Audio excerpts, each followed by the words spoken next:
मणिपुरी वारी पांबी सेनेना ताबीरिबा पुम्नमक्पु Taram नोक्चरी ngasi amuk mayamgi ngaihak pothanaba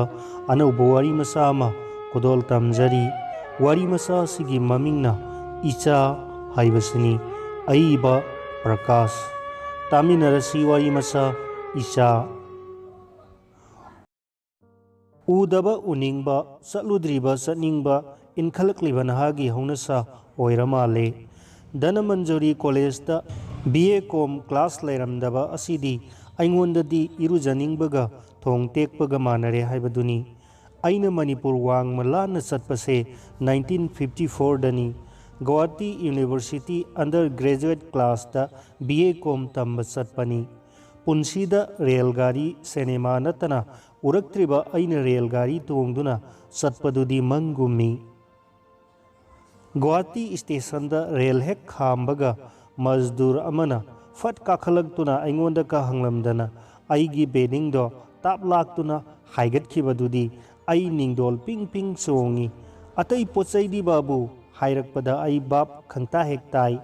atai yaude suitcase asi khaktana loire haiduna mangonda pi aibu kadai da satkedoribano kaka hangba taude mana mang thaduna prap prap satkhre aina matung inare Matamase nongdi ngale angan bayuk haibatai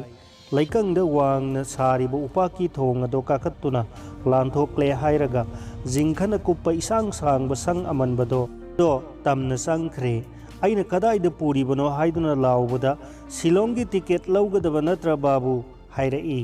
aina nate Manipur basti dani haibaduda ricksha ama changlakle mazdur aduna magi kokthong do ricksha matakta thare aisu kakhalle phurkhyawdagi makhai mayek ama puthoktuna pire mado lawsillaga babu bangsis haiduna makhut amuksu tingthorai nakaldagi surup pana yoliba nupa aduna kari aduk yamna phanglaba maktada haiduna lawrakpadudai riksha do thaure makhoi ani lawnadun lehore asumna Silong Road Manipur basti tana lakpase Paltal Bazar lanthoroklagadi saraki nakal animakta pathi komthi ngakta ngairami Manipur Rajbari mapada nupa ahum mari maya sengduna lairami makhoi maraktuda tamubasu yaurame aina tamuba haiduna kaubaduda hai nang laklaboire fare fare haiduna riksha do Rajbari sangma lambi duda sangu haiduna sanghalle aisu kumthaduna tamubaga sangminare खरा संगसिलगा पका गुहा लैरिबदुगी मनाक्ता थोंगाल अवांग own फाटपा इगी युमसा अदुदा संगले रिक्शागा दो तामुबना तौनदुना थादोखरे मतमसे Manipuri बस्तीदा yum पंग्याम यामलमद्री तामुबना असमदा लौई हाइबा इतैमदो ओइरमाले ngौरोक ngौ इतेन तेन टिक टिक लाउरदुना थोरई अखोय अंगांग अमा BA तंबा लाकनी हाइबदुनी चाकाकादो तौरो इसिंग खरा पियुसे पोसै से तपना लोइसिनसी हाइरम लगा तामुबा गुहादा संखरे तामुबुसे अखोय लेकाइगी driver नि आसाम दा संखिबा सही तरे निपालोम सुखरे इतै मसे वांगांग दे आइबुदी यामना कोइना तौई इबुंगो सालौरो मुरी साबा हैनब्रा हाइदुना प्लेट अमदा मुरी दो पिक थना पुथोरई इतै मगी खोंदादो मतोल लोइसिनबदा थैरप चाइ तामुबगी युमसे मैतै युमजाउ लाइखल ताबीनी पिक्तक तौई लुखुम का अदुदा फकलोंगना खाजिनदुना आई का ओइरे चाक्संग तोंगानदे आइना थुंगाबा नुमित असिमदी फजने पोथारगे हाइदुना आई चथोक्त्रे अयुक तो का खाजिन खोचिन पोट लौथोक लौसिन खरा तौरदुना वारदुना सकचा तोकपगा आइदी फमुंग दंगायहक पोथाबदगी अदुम नाखोक्तुना तुमलुरमाले मिकअप थोरकपदा मांगोलदा मौलै साबीना पिक थलमले मखोय आइबु येंगबा लाक्लिबनी हाइररे मतम अदुदा इम्फालदगी सात्र लाक्पसे मौ अनौबी येंगबगुम येंगनरमी आई हैनद्रदुना फी सेचिलगा अदुम थोरकले मथंग नुमिता मिंग चलदुना क्लास यावरे BA Com क्लास से कतन कॉलेज की न्यू आर्ट्स बिल्डिंग दा अदुगा ऑनर्स न सिंगबा सरुक खरना डॉन बॉस्को की बिल्डिंग दा तौरमी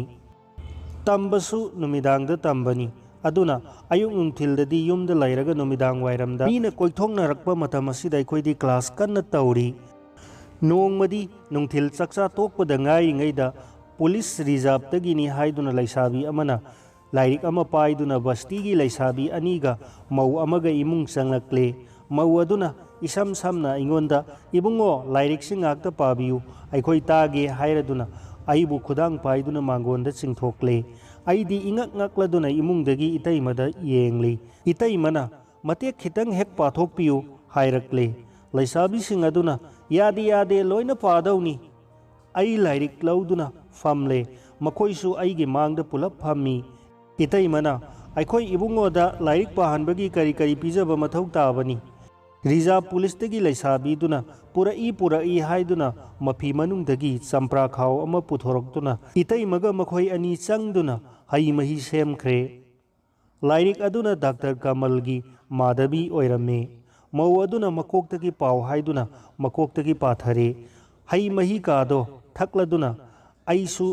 तलंबदगी नुंगाइबरोमदा ओंथोरक्ले ओंथोकपा हाइबदुनी नुंथिल से मखोई लाक्त्रबदी आई लेफम खंगदबगुम तौरक्ले लैसाबी अहुम अदुसु मिता नता मता अमा इतौ तौई आइसु मखोई अहुमक अदो आइगी सानरबी ओइना लौरी अदुबु थोइदोकना पामसिलुब तौदे नोंमदी रिजर्व पुलिस तगी लैसाबी अदुना हौरक्तुना आइने माने इतै मने सिनेमा येंगुरे सिनेमा लोइरगा मखोइदा चंगलुखिसि हाइदुना चंगलुई गुवाहाटी रिजर्व पुलिस क्वार्टर दनी सिनेमा हॉल गादी अदुम लैमिनरे हाइबे याई चेक की युम का अहुम अदुदा सिल्लबसु सिन्ना तरु तनाना लैरमी ममाना तराम तौरमी आइबु हानना खंगबगी बाप तवारी तौरई मखोई सिलचरदगिनी लैसाबी असिगी मपादो ASI नि हाई हेंजिनना हाइजिनबरा कैनो खंगदे मादी लैरमदे मखोइदगी हलकपदा आइगी वखल से इरैदे ताउथरकपा काउसिंगना हिदेन अमदा लैसिंदुना लैराइदा ngaदुना पोथाबगुम तौई ममाना आइबु मरक मरकता चथोरौ हाइबदो हैनजबा इसैगी सुर ngangbagum खल्लुबा लैतना हेक्ता निंसिंगी तामुबदी गारी चंगखिबना नुमित मंगा तरुकनी फावबगा हलकते इतैमगा अखोई अनीदा yum संगहौई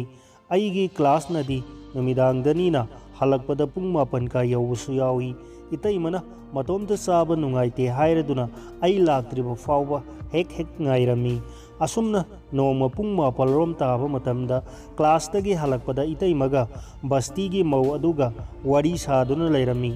mau aduna kadai koirure haujik phawbu tamme haibro nakoi gi lairik tubo ngasi di aikoi da saksa rusi ngasai nga achauba ama thengnaduna lairakpani yam khre natai masu sarusi haibani madi satho ure haire asumna mathana tar mari samnaba makai ngangladuna latel paiduna ngaire aisu khara mingamdaba oina tauraduna laithokpa ngamdre phi hongdoklaga adum chatle mau asidi manipur dagi oirame phi hangal handa puduna lalon bajani paisa ga su marang kaina sijinaraba mali faina saba sangmasa aduda ka amada saksang oiraga ka asauba do phi mayam amasu pai magi phamung su thai table मचा अमदा full glass का थमलदुना येंगबदा मतौ अमा माली चौकीदी याउदे फमुंगदा फमु हंगोइरुनु high आइना मोरादु सिंथोक्तुना फमनी चाकतो फमांगदा पुथोरक्ले माई ओनसिनदुना चारे चक्चा तोक्लदुना मोरादा फमले फमुंगदा पोथागे हाइरबसु यानी हंगोइरुनु सिना सुम नुंगाइजरे तैमा हाइरिबा मतमसे पुंगदी 12 रोम तागदौरे माना colic फेंगली खोलिंगै the चटपा फजदे हाइदुना आइसु ngaiहक पंथरे महक मखुद मसा सिंगदो खोतोकपा लोइरदुना फमुंगदा मखोंग यानथदुना फमलरे आइसु चलगे हाइदुना हौगलकपदा ngaइखो चाबा तुमननबा high थक्खो हाइदुना चंप्रा मही ग्लास अममम सेमदुना थक्ले नोंयाइ यौसिलकले आइना चलगे हाइरे थेंगसु थेंगले लेखरोदना तैमा मथंता लैहौई नुंगाइरोई नहाक लाक्त्रिंगैददी मथंता अहिंग कया लैबा ngamlaga हौजिक्ति की हाइब्राने आई लैना फजदेदा फरे नतै मदो अदु यामना कीरबदी थिनबिरगे हाइरदुना लालटेल पाइदुना थोंगाल फावबा थिनबिरमले इतै मदी तुमलमद्री आइगे कादा फमदुना लैरम्मी कैदौरे असुक कुइरा इबदी इतै मना हई मही का थक्किसि हाइदुना लैथोरक्लबा सुमना असुम्बदो अदुम मखुम्मी मथंग नुमित्तो बस्ती दगी मौदो लाकले मांगोल हेक काखत्पगा इतैमदा कौदुना इबेमगी आंगांग असिदि फजना शिकार तंबिरेदना कैनोने इचेना हाइरिदुबो फागी तौबनिदा क्वा लैरमद्रे नंगी लैब्रो सासी पुथोरओ क्वा पुथोक्तुना मखोय अनि चामिनै आइगिसु मतप अमा पिरई मौ अदुना द्रो द्रो द्रो वारीनी हाइदुना पंगसादा साई नोंगमदी आइहा क्लास खर ngन्ना लोइरदुना रिजर्व पुलिसता हाइजिनदुना लैसाबी खोइगिदा फमलुरे चा थक्तुना वारी असुम साबदगी चा खजिक्तंग चाखिदबा याद्रे हाइरदुना चाथोरक्ले नुमिदांग पुंग 12 रोम यौथोख्रे हलकपदा इतैमना हौजिक फावबबु लाइक तंबा काबराने रिजर्वता पुलिस हाइजिलुबदा याद्रदुना चाक चाथोरक्लबा मीगी चाक चाबका यामना हैरक्लेना हाइदुना मोमोन तौई आइसु इकायरब तौना आइदी चाजरोय हाइबनी अदुदा इतैमना मखा समजिंदुना अदुदा मखोइना नमदुना हेक्ते सिंगसिनबीबनीने फैने मीना हाइजबसु खरखर याबीबा फै आई खुमद्रे फी होंदोक्लगा अदुमक तुमले आइना कन्ना तुमथरुबदा मंगोय हावोय थबाक्ता मरेंग चली हाइदुना मारुबबु मिखुट अमा थेंगनरे खंगदुना कनानो लाउरुबबु इतैमा ओइरमे इसिंग खौरांगदुना मैखे थीरेबनी हाइरे आई हौगतुना मैसु खले इतैमसु इसिंग थक्लगा तुमख्रे मथंग नुमिदांग अदो अहाक नोट छिंदुना नोंजाई यौरमदाइदा फमुंग चंगबदा ngairi उइरुम तौथरकपदा आइगी कांखलदो हाइदोरक्ले आइना इतैमा कैदौरे हाइदुना हंगबदा महक यामना कीबा मंग अमा मंगलुरे मतोमता हिप्पा ngamdre आइगा हिमिनसी हाइरे आई हौगतुना चौकीदा फमले कीरगा इतैमा तुमु आई संगे मंगबु कैदौरे हाइबगे हाइदुना आइना ngasai सिलंबा नोटो मखा सिंथाबा होनरे नंगसु तुमनिंगलगा इनाक्ते हेक तुमु हाइरगा आइगी फमुंगदा काखतखरे आइदी नोट सिलंबदगी चौकीदा अदुम तुमथोकलोरा माले मिकअप थोरकपदा पुंग 3 रोम तारमे अमुक note सिंथाबा हौरे ngaihak leiraga nong ngan phung tawrakpa matam adwaida itaima haugalakle nangdi tumdraboy ahing tumdrabadi nasa sokani hairamlaga magi phamungda amuk changkhre aisu phamungda changduna amuk tumle mathanggi ahing aduni chaba thakpa loiraba tungda aihak chauki da famduna film phiar yengli itaimasu changlaktuna lai yengba yaurare ngaihak yengminaraga nang lairik tawkhidawbo oirabadi ai ngaihak tang nangi phamungda hipke nangna tumninglagabo kanda hekta haudoklaku hairamlaga kakhatkhre ngaihak leiraga ibungo nangi phamungse kang yamna sangla malene chikpana loire ai haugatpa talle kang amukta humdokpiu haire aina gamsa matu ponbi aduma pairaduna kang humdokke haiduna kangkhaldo haidokluwadadi itaimado mafi yauramdre aina kangkhaldo khangtha thadabada itaimana khudang tap paikhre migi dadi chalaga sidadi kaidawri aina haibase yadrabadi nang chopchani nangna sangak i haiduna hekta tamgadawani aidi mase hairakpada ai gyan mangle ai lepna pangthare tamubuna aibu manaudauna asutlu na honabiraga aina aduga mana tamsin khragana aibu tamubuna kari haina khankhigani ai khanpham thoktre mangda samuna tanbugum pangal ithok thokhidre basti gi mawaduna angang asidi fazana sikar tambiredana haikhibado ai hujikta bab tarakli ayuk ado madi mahuksa adum mawi aidi hotel da thokluge haiduna thokpadagi chak charam daida hanjille sak thokpaga migi lairik thiluge haiduna adum thorakle numidang class loiraga hanjin khibada tamuba leirame ibungo iyambadi waduna chak cha thokle natai madi nangbu ngairibani tamuba karam kanda thungai numidang wairam ngantana adum yorae tamuba hek ubada ai laifam khangde karino haifum khangde mikup ama phawbu yum asida lainingdre tamuba ai silongda amukta saluge ningbani tamuba lakpa yamna fareda ai su saningi ibungo satpada yahoge haiduna itai mana hek napsilai itai madi matam nungaiba kanda kona satpana fanida ꯅꯪꯉꯣꯟꯗ ꯀꯩꯁꯨ ꯌꯦꯠꯆꯔꯣꯏ ꯃꯄꯨꯛ ꯀꯌꯥꯝ ꯐꯠꯇ꯭ꯔꯤꯅꯣ ꯁꯦ ꯀꯔꯤꯅꯣꯅꯦ ꯍꯦ ꯅꯪꯅ ꯑꯉꯥꯡꯗ ꯍꯥꯏꯔꯤꯕꯗꯨꯕꯣ ꯆꯠꯂꯨ ꯆꯠꯂꯨ ꯅꯪꯒꯤ ꯀ꯭ꯂꯥꯁꯅꯕꯨ ꯌꯥꯗ꯭ꯔꯕꯗꯤ ꯑꯩꯁꯨ ꯆꯠꯀꯅꯤꯌꯦ ꯃꯥ ꯄꯨꯗꯕ ꯉꯝꯕ꯭ꯔꯥ ꯌꯦꯡꯒꯦ ꯏꯇꯩꯃꯅ ꯍꯥꯏꯔꯛꯄꯅꯤ ꯑꯗꯨꯒ ꯅꯈꯣꯏ ꯑꯅꯤꯃꯛ ꯄꯨꯂꯞ ꯆꯠꯊꯣꯛꯂꯒ ꯌꯨꯝꯗꯤ ꯀꯅꯥꯅ ꯁꯪꯍꯧꯕ ꯀꯩꯅꯣꯅꯦ ꯇꯥꯂꯥ ꯕꯟ ꯇꯧꯔꯝꯂꯒ ꯂꯣꯏꯔꯦꯗꯅ ꯀꯅꯥꯅ ꯍꯨꯔꯥꯟꯕꯤꯅꯤ ꯍꯥꯏꯕꯒꯤ ꯈꯪꯗꯦ ꯈꯪꯗꯦ ꯅꯈꯣꯏꯅ ꯊꯣꯛꯄ ꯇꯧꯔꯣ ꯑꯩ ꯍꯌꯦꯡꯗꯤ ꯅꯣꯔꯠ ꯒꯧꯍꯥꯇꯤ ꯔꯣꯝꯗ ꯆꯠꯄ ꯇꯥꯔꯤ ꯍꯞꯇꯥ ꯑꯃꯃꯨꯛꯇꯤ ꯍꯜꯂꯛꯇꯕ ꯌꯥꯏ ꯍꯥꯏꯔꯒ ꯇꯥꯃꯨꯕꯗꯣ ꯇꯨꯝꯈ꯭ꯔꯦ ꯃꯤ ꯍꯥꯠꯂꯨꯔꯒ ꯂꯩꯐꯝ ꯈꯪꯗꯦ ꯍꯥꯏꯅꯕꯗꯣ ꯑꯩꯒꯤ ꯁꯤꯃꯨꯛ ꯋꯥꯔꯤꯒꯗ꯭ꯔꯥ ꯈꯜꯂꯤ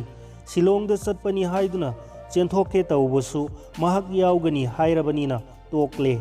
ꯌꯨꯝ ꯑꯁꯤꯗ ꯀꯨꯏꯅ ꯄꯟꯊꯔꯕꯗꯤ ꯑꯩ ꯁꯣꯏꯔꯅꯤ ꯇꯥꯃꯨꯕꯗꯤ ꯏꯔꯩꯀꯥꯏ ꯃꯆꯥꯅꯤ ꯁꯤꯗ꯭ꯔꯤ ꯐꯥꯎꯕ ꯇꯣꯠꯅ ꯇꯤꯟꯅꯒꯗꯕꯅꯤ ꯃꯥꯗꯤ ꯂꯥꯏꯔꯤꯛ ꯍꯩꯇꯕꯅꯤ ꯁꯃꯥꯖꯗ ꯑꯩꯉꯣꯟꯗꯒꯤ ꯍꯟꯊꯅ ꯂꯩꯕꯅꯤ ꯃꯥꯅ ꯑꯩꯉꯣꯟꯗ ꯇꯧꯕꯤꯔꯤꯕ ꯁꯔꯨꯛ ꯑꯁꯤꯒ ꯑꯩꯅ ꯇꯧꯔꯨꯔꯤꯕ ꯃꯁꯛ ꯑꯁꯤꯒ ꯑꯣꯟꯅ ꯇꯩꯅꯔꯦ ꯑꯩ ꯃꯍꯩ ꯇꯝꯂꯨꯕꯒꯤ ꯀꯥꯟꯅꯗ꯭ꯔꯦ ꯃꯤꯒꯤ ꯂꯝꯆꯠ ꯑꯩꯉꯣꯟꯗ ꯌꯥꯎꯗ꯭ꯔꯦ ꯑꯩ ꯃꯤ ꯑꯣꯏꯕ ꯑꯣꯏꯗꯕ ꯂꯥꯏꯔꯤ ꯇꯥꯃꯨꯕꯅ ꯈꯪꯂꯛꯂꯒ ꯀꯔꯤꯅꯣ ꯑꯩꯅ ꯑꯣꯏꯒꯗꯕ ꯐꯤꯕꯝ ꯈꯟꯕꯗ ꯊꯣꯛꯇꯕ ꯋꯥꯈꯜ ꯃꯌꯥꯝ ꯑꯁꯤꯅ ꯅꯩꯗꯨꯅ ꯑꯩ ꯑꯍꯤꯡ ꯑꯁꯤꯃ ꯏꯇꯨꯝ ꯇꯨꯝꯗ꯭ꯔꯦ ꯅꯣꯡꯉꯥꯜꯂꯝꯗꯥꯏꯗ ꯇꯨꯝꯊꯔꯨꯔ ꯃꯥꯜꯂꯦ ꯑꯩꯅ ꯍꯧꯒꯠꯂꯛꯄꯗ ꯇꯥꯃꯨꯕ ꯂꯩꯔꯝꯗ꯭ꯔꯦ ꯍꯣꯔꯦꯟ ꯅꯨꯃꯤꯗꯥꯡ ꯑꯣꯏꯔꯛꯀꯅꯤ ꯈꯟꯕꯗ ꯑꯩ ꯊꯋꯥꯏ ꯋꯥꯔꯦ ꯑꯩꯅ ꯀ꯭ꯂꯥꯁꯇꯒꯤ ꯍꯜꯂꯛꯄꯗ ꯏꯇꯩꯃ ꯆꯥꯛ ꯉꯥꯏꯔꯝꯃꯤ ꯆꯥꯛ ꯆꯥꯃꯤꯟꯅꯔꯦ ꯑꯩꯅ ꯆꯧꯀꯤꯗ ꯐꯝꯗ꯭ꯔꯦ ꯆꯥꯛꯆꯥ ꯇꯣꯛꯄꯒ ꯐꯃꯨꯡꯗ ꯆꯪꯂꯦ ꯃꯥꯅ ꯁꯦꯡꯖꯤꯟ ꯈꯣꯠꯆꯤꯜꯂꯤꯉꯩꯗ ꯇꯨꯝꯍꯧꯔꯒꯦ ꯏꯁꯣꯔ ꯏꯕꯨꯡꯉꯣ ꯅꯣꯡꯉꯥꯟꯗ꯭ꯔꯤꯕ ꯐꯥꯎꯕ ꯃꯤꯀꯞ ꯊꯣꯛꯍꯟꯕꯤꯅꯨꯀꯣ ꯍꯥꯏꯔꯗꯨꯅ ꯍꯤꯞꯂꯦ ꯑꯣꯟꯊꯣꯛꯄꯅꯤ ꯂꯥꯏꯔꯤꯛ ꯄꯥꯔꯕꯗꯤ ꯇꯨꯝꯕꯅ ꯍꯥꯜꯂꯤ ꯇꯨꯝꯃꯒꯦ ꯍꯥꯏꯗꯨꯅ ꯍꯣꯠꯅꯕꯁꯤꯗꯗꯤ ꯇꯨꯝꯕ ꯁꯨꯛꯌꯥ ꯌꯥꯗ꯭ꯔꯦ ꯑꯁꯨꯝꯅ ꯋꯥꯔꯤꯉꯩ ꯇꯥꯟꯖꯥ ꯑꯁꯤꯗ ꯏꯇꯩꯃꯁꯨ ꯃꯁꯥ ꯀꯥꯗꯣ ꯃꯅꯝ ꯅꯨꯡꯁꯤꯕꯒ ꯆꯥꯏꯁꯤꯜꯂꯗꯨꯅ ꯆꯪꯂꯛꯂꯦ ꯄꯟꯕ ꯇꯧꯗꯅ ꯐꯃꯨꯡꯗ ꯍꯦꯛꯇ ꯀꯥꯈꯠꯂꯛꯏ ꯑꯩꯅ ꯍꯧꯒꯠꯀꯦ ꯇꯧꯕꯗ ꯑꯩꯅ ꯍꯥꯏꯕ ꯌꯥꯗ꯭ꯔꯕꯗꯤ ꯇꯝꯊꯣꯛꯀꯅꯤ ꯍꯥꯏꯔꯤꯕꯁꯤꯅꯤ ꯍꯧꯖꯤꯛꯁꯨ ꯍꯦꯛꯇ ꯂꯥꯎꯒꯅꯤ ꯂꯩꯀꯥꯏ ꯇꯥꯅꯅꯕ ꯑꯩ ꯒꯇꯤ ꯂꯩꯇ꯭ꯔꯦ ꯄꯪꯊꯔꯦ ꯃꯊꯪ ꯑꯌꯨꯛꯇꯣ ꯑꯩ ꯃꯑꯣꯟ ꯃꯑꯣꯟ ꯈꯜꯂꯕ ꯇꯨꯡꯗ ꯋꯥꯈꯜ ꯑꯃ ꯂꯥꯛꯂꯦ ꯊꯤꯟꯊꯕ ꯇꯧꯗ꯭ꯔꯦ ꯗꯥꯒꯔ ꯇꯥꯅ ꯆꯠꯂꯦ ꯑꯦꯛꯁꯄ꯭ꯔꯦꯁ ꯂꯦꯇꯔ ꯑꯃ ꯑꯩꯒꯤ ꯊꯤꯀꯥꯅꯥꯗ ꯊꯥꯗꯔꯝꯃꯦ ꯅꯨꯡꯊꯤꯜꯗꯣ ꯄꯨꯡ 4 ꯇꯥꯕ ꯀꯥꯟꯗ ꯆꯤꯊꯤꯗꯣ ꯊꯨꯡꯉꯔꯦ ꯑꯩꯅ ꯆꯤꯊꯤꯗꯣ ꯄꯥꯁꯤꯟꯅꯔꯦ ꯑꯗꯨꯒ ꯁꯨꯛꯊꯔꯦ ꯏꯇꯩꯃꯅ ꯀꯔꯤ ꯇꯧꯔꯦ ꯍꯥꯏꯅ ꯍꯪꯂꯛꯄꯗ ꯑꯩꯅ ꯏꯃꯥ ꯀꯟꯅ ꯅꯥꯔꯦ ꯆꯤꯊꯤ ꯑꯁꯦ ꯍꯦꯛ ꯐꯪꯕꯒ ꯊꯣꯔꯛꯎ ꯍꯥꯏꯔꯛꯏ ꯑꯗꯨꯅ ꯑꯩ ꯅꯨꯃꯤꯗꯥꯡꯒꯤ ꯒꯥꯔꯤ ꯇꯣꯡꯈ꯭ꯔꯒꯦ ꯍꯥꯏꯔꯦ ꯃꯥꯅ ꯆꯤꯊꯤꯗꯨ ꯌꯦꯡꯒꯦ ꯍꯥꯏꯗꯨꯅ ꯑꯩꯒꯤ ꯈꯨꯠꯇꯒꯤ ꯄꯥꯛ ꯂꯧꯈ꯭ꯔꯦ ꯃꯨꯟꯅ ꯌꯦꯡꯂꯒ ꯃꯄꯤ ꯃꯇꯨꯝ ꯃꯇꯨꯝ ꯁꯤꯟꯊꯔꯛꯂꯦ ꯑꯩ ꯉꯛꯄꯗ ꯊꯦꯡꯈ꯭ꯔꯦ ꯑꯩꯕꯨ ꯏꯃꯨꯡꯗ ꯆꯪꯂꯛꯎ ꯍꯥꯏꯗꯨꯅ ꯀꯧꯁꯤꯜꯂꯦ ꯐꯝꯃꯨ ꯍꯥꯏꯗꯨꯅ ꯐꯝꯂꯦ ꯃꯄꯤ ꯇꯩꯊꯣꯛꯂꯒ ꯆꯤꯊꯤ ꯑꯁꯦ ꯅꯪꯅ ꯏꯁꯤꯟꯕ ꯅꯠꯇ꯭ꯔꯗꯣ ꯍꯦꯛ ꯍꯥꯏꯔꯛꯄꯗ ꯑꯩ ꯁ꯭ꯋꯥꯏ ꯂꯥꯎꯏ ꯃꯗꯣ ꯍꯥꯏꯔꯒ ꯃꯄꯤ ꯑꯃꯨꯛ ꯁꯤꯟꯊꯔꯛꯂꯦ ꯑꯩꯁꯨ ꯄꯤ ꯇꯥꯔꯦ ꯀꯔꯤꯒꯤ ꯇꯥꯔꯤꯕ ꯄꯤꯅꯣꯗꯤ ꯈꯪꯗꯦ ꯃꯥꯒꯤ ꯃꯇꯧ ꯎꯕꯗ ꯇꯥꯔꯛꯄ ꯄꯤ ꯑꯣꯏꯔ ꯃꯥꯜꯂꯦ ꯑꯩꯒꯤ ꯈꯨꯏꯗꯣ ꯈꯪꯗꯨꯅ ꯍꯥꯏꯔꯤꯕꯔꯥ ꯅꯠꯇ꯭ꯔꯒ ꯅꯝꯂꯤꯕ ꯁꯤꯜ ꯑꯗꯣ ꯌꯦꯡꯂꯒ ꯈꯪꯂꯤꯕꯔꯥ ꯃꯍꯥꯛ ꯂꯥꯏꯔꯤꯛ ꯐꯖꯅ ꯍꯩꯔꯝꯕ ꯇꯥꯔꯦ ꯈꯜꯂꯨꯕꯗ ꯑꯩ ꯑꯃꯨꯛꯀ ꯍꯦꯟꯅ ꯇꯨꯛꯊꯔꯦ ꯇꯞꯅ ꯍꯥꯏꯔꯛꯏ ꯑꯩ ꯏꯝꯐꯥꯜꯗ ꯌꯥꯝꯅ ꯂꯩꯅꯤꯡꯏ ꯑꯗꯨꯅ ꯑꯩꯅ ꯂꯥꯏꯔꯤꯛ ꯇꯝꯕ ꯇꯣꯛꯊꯣꯛꯇꯨꯅ ꯅꯈꯣꯏ ꯇꯥꯃꯨꯕꯗ ꯆꯦꯟꯕꯅꯤ ꯑꯗꯨꯕꯨ ꯍꯥꯏꯔꯒ ꯑꯃꯨꯛ ꯂꯦꯞꯈ꯭ꯔꯦ ꯑꯩꯗꯤ ꯆꯃꯝꯅꯗꯨꯅ ꯇꯤꯉꯛ ꯇꯤꯉꯛ ꯌꯦꯡꯗꯨꯅ ꯂꯩꯔꯦ ꯃꯥꯅ ꯃꯈꯥ ꯑꯃꯨꯛ ꯁꯝꯊꯔꯛꯏ ꯑꯩꯈꯣꯏ ꯑꯅꯤ ꯂꯧꯅꯕ ꯆꯍꯤ 8 ꯁꯨꯔꯦ ꯍꯧꯖꯤꯛ ꯐꯥꯎꯕ ꯏꯆꯥ ꯑꯃꯠꯇ ꯄꯣꯛꯇꯦ ꯃꯇꯥꯡ ꯑꯁꯤꯗ ꯃꯍꯥꯛ ꯃꯆꯤꯟꯕꯥꯟ ꯆꯤꯛꯁꯤꯜꯂꯒ ꯃꯄꯤ ꯇꯩꯊꯣꯛꯂꯦ ꯑꯩꯉꯣꯟꯗ ꯁꯪꯇ꯭ꯔꯤꯛ ꯌꯦꯡꯂꯒ ꯅꯪ ꯚꯥꯞ ꯇꯥꯔꯕꯔꯥ ꯑꯩꯅ ꯇꯨꯃꯤꯟꯅ ꯂꯨ ꯂꯨꯛꯊꯔꯒ ꯉꯛꯇꯃꯛ ꯅꯣꯝꯃꯤ ꯏꯇꯩꯃꯅ ꯁꯣꯔ ꯁꯥꯡꯅ ꯍꯣꯟꯗꯣꯛꯂꯒ ꯃꯃꯤꯠꯇ ꯃꯄꯤ ꯇꯥꯔꯗꯨꯅ ꯍꯥꯏꯔꯛꯏ ꯑꯩꯅ ꯏꯆꯥ ꯑꯃꯈꯛ ꯄꯥꯝꯂꯨꯕꯒꯤ ꯃꯩꯅ ꯇꯧꯍꯩꯗꯕ ꯈꯔ ꯇꯧꯈ꯭ꯔꯕ ꯃꯥꯜꯂꯦ